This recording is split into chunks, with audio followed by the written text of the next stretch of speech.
Alors aujourd'hui, nous allons réaliser une recette de cake citron pavot dans notre robot crème 5 litres.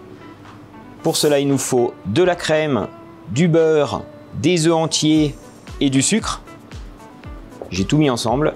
Et dans un autre cul de poule, farine, levure chimique, graines de pavot, zeste de citron. On va commencer par mettre notre beurre, nos œufs, notre crème et notre sucre dans le robot. Sans pré-mélange.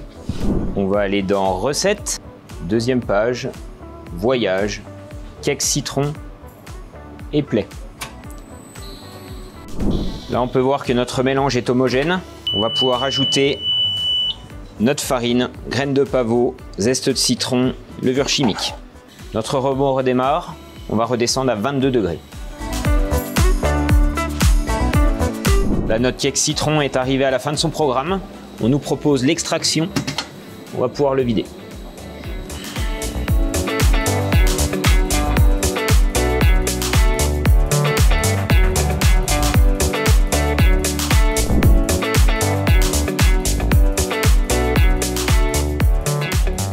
Alors nous allons réaliser un confit de citron.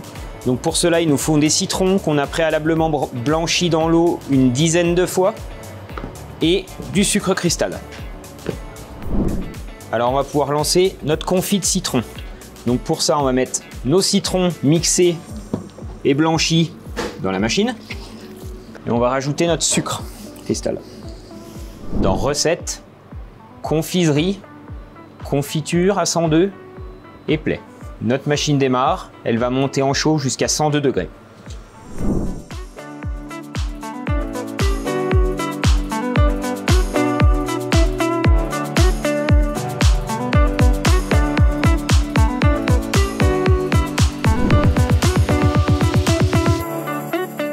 Nous allons réaliser un glaçage chocolat blanc dans notre mini crème 5 litres.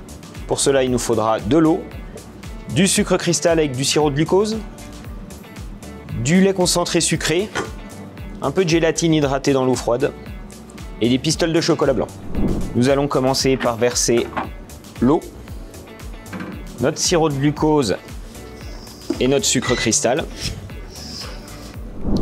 On va aller dans Recettes, glaçage, glaçage et Play. Et là, on est parti en chauffe jusqu'à 103 degrés. Donc là, notre sucre est arrivé à température. On va pouvoir ajouter le lait concentré et la gélatine. Là, notre glaçage est mélangé. Il nous propose l'extraction. On va l'extraire. Dévisse la poignée directement sur notre chocolat. Donc là, notre glaçage est terminé. On va passer un petit coup de girafe et on peut le colorer la couleur que l'on veut. On va pouvoir le laisser refroidir et s'en servir autour de 30-35 degrés.